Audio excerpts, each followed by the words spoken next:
भगवान महादेव शिव और जगत जननी मां जगदम्बा के चरणों में नमन करते हुए मैं शिव शक्ति धाम दासरा से यति नरसिंहानंद सरस्वती और मेरे साथ हैं यति सत्यदेवानंद सरस्वती जी और अनिल यादव जी, जिन्हें सभी छोटा नरसिंहानंद भी कहते हैं। स्वीडन में अभी जो ये बवाल हुआ है, वहां एक पूरा शहर जला दिया गया है। ये जो शहर जला है स्वीडन में, इसे इस्लाम का जिहाद कहते हैं। भारत के लोग 1400 साल से, हम सनातन के मानने वाले 1400 साल से इस इस्लाम के जिहाद को झेल रहे हैं। मक्का में जो सबसे पहला मंदिर टूटा था, जहां आज काबा है इनका, वह हमारा महादेव का मंदिर था और वहां हमारी देवियों की मूर्तियां थी।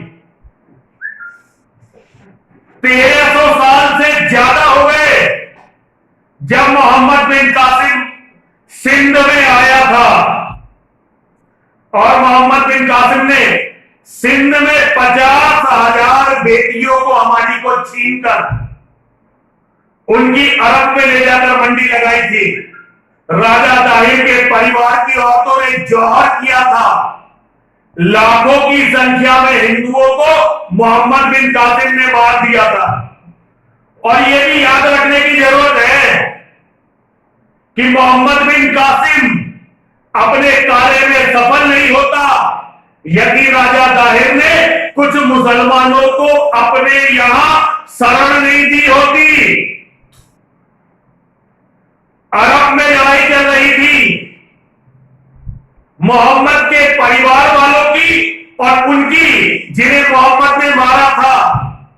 ये जो शिया सुन्नी का विवाद है, ये मोहम्मद के परिवार और जिन लोगों को मोहम्मद ने अपने जीवन में कत्ल किया था, उनके बीच का विवाद है। तो बहुत सारे लोग जो अपने आप को आले मोहम्मद अर्थात मोहम्मद के खून वाला घोषित करते थे, वो भारत में आए थे और उन्होंने राजा दाहिर के शरण मांगी थी। लेकिन थोड़े दिनों बाद उन पर इस्लाम का जुनून, जब उन्हें खाने के लिए रोटी मिलने लगी, उन्हें सम्मान मिलने लगा, ठीक से रहने लगे, तो उनके मन में फिर भारत को दारुल इस्लाम बनाने का सपना आया। और उन्होंने बहुत सारे बौद्ध भिक्षुकों से जो राजा दाहिर से चिढ़ते थे, उनको तोड़ा।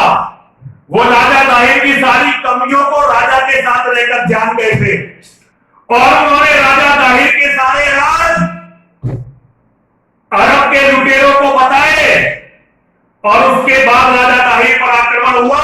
राजा दाहिर भी मारे गए, उनके बहुत सारे साथी भी मारे गए और उनके परिवार की बहुत सारी महिलाओं को अपने आप को आग में समर्पित करना पड़ा, अग्नि में समर्पित करना पड़ा। भारत का पहला जौहर राजा दाहिर के परिवार की औरतों ने किया था।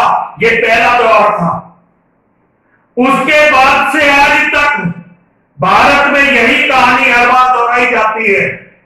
जो भी भारत के राजा मुसलमानों पर विश्वास नहीं करते, वो कभी भी मुसलमानों से नहीं हारते और वो मुसलमानों को मार काट कर विजय प्राप्त करते हैं। लेकिन जब भी वो लोग अपनी फौज में या अपने मंत्रिमंडल में कुछ मुसलमानों को जगह दे देते हैं या अपने राज्य में कुछ मुसलमानों को बसने देते हैं, सारे के सारे मुसलमान उनके खुफिया राज जानकर, जब शुरू में मुसलमान परेशान होते हैं क्योंकि आपस के झगड़ों से डरते, इनके हर जगह आपस में झगड़े चलते रहते हैं, एक दूसरे के प्रति मारना काटना, सारी दुनिया को केवल कत्लो गारत करना, सारी दुनिया को खत्म करना, यही तो इस्लाम का काम है, यही इस्लाम का लक्ष्य है। मोहम्मद अपने जीवन में कहकर गया है कि इस्लाम के 73 फिरके होंगे, उन 73 फिरकों में केवल एक जन्नती होगा, बाकी सारे मुनाफिक, मुनाफिक का मतलब झूठे और गद्दार होंगे। तो जो जन्नती फिरका है उसका यह काम भी है कि वो सारे मुनाफिकों को कत्ल करे। तो सबसे पहले तो ये आपस में मिलकर किसी भी स्थान के काफिरों को मारते हैं और काफिरों को मारने के बाद आपस में लड़ते हैं कि नहीं मैं असली मुसलमान हूं या मैं असली मुसलमान हूं। इसका अर्थ है कि दुनिया में जब तक इस्लाम है जंग बंद नहीं होनी। भारत इसका पिछले 1400 साल से हम सनातन के मानने वाले पिछले 1400 साल से इसके पीड़ित रहे हैं। आज भारत के बहुत सारे धर्मगुरु ये कहते हैं कि भारत विश्व गुरु बनेगा, लेकिन वो अपनी जिम्मेदारी निभाने को तैयार नहीं है, वो केवल झूठे सपने दिखाते हैं। आज भारत के धर्मगुरुओं का यह कर्तव्य था कि वे पूरी दुनिया में जाते और पूरी दुनिया के लोगों को यह बताते कि ये इस्लाम के जानवर, इस्लाम के खूनी दरिंदे, इस्लाम के जिहादी तुम्हारा क्या करने वाले हैं।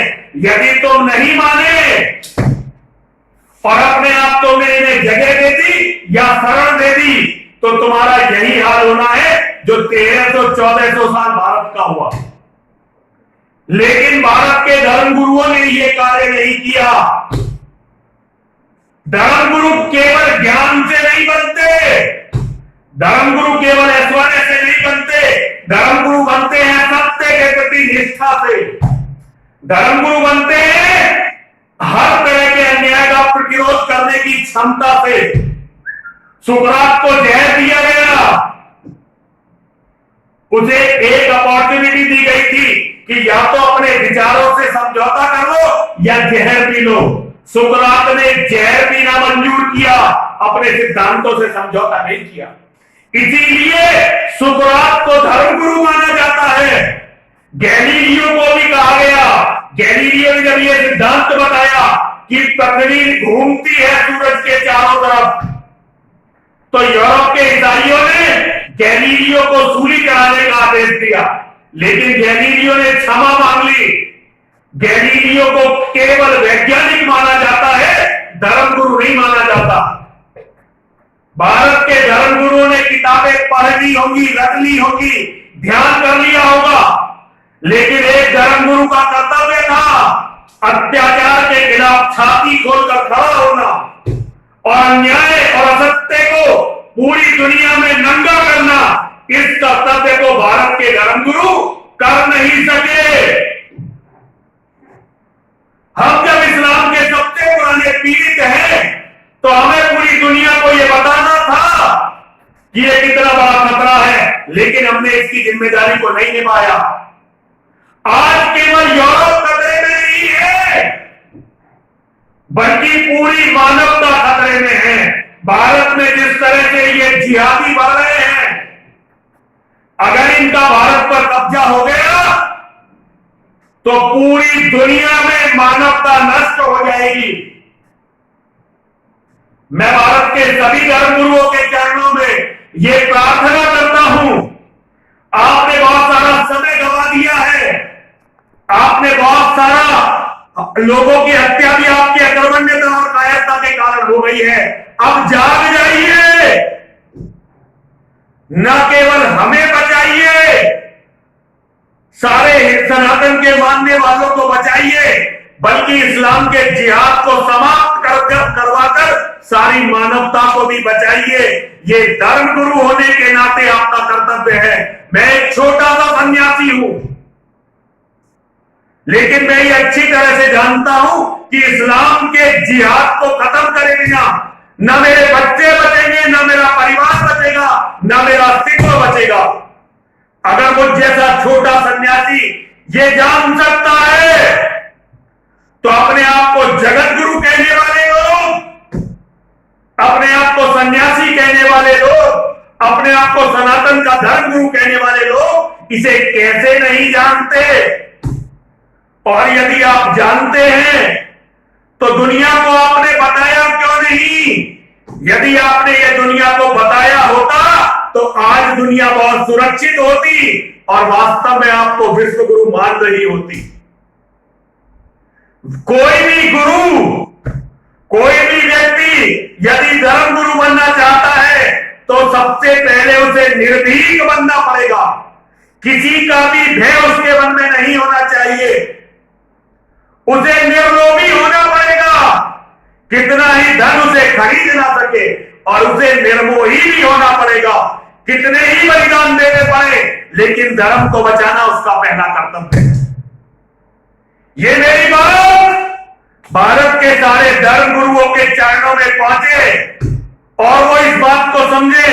यही मेरी प्रार्थना है। जहां तक भी मेरी ये बात पहुंचे, मैं सभी लोगों से अनुरोध करता हूं कि मेरी ये बात भारत के प्रत्येक धर्मगुरु, सनातन के प्रत्येक धर्मगुरु तक पहुंचाइए, ताकि वे धर्मगुरु धर्म को बचाने के लिए, मानवता को बचाने के लिए कुछ करें, और वास्तव में हम पूरे विश्व के जगत गुरु बन के उभरे।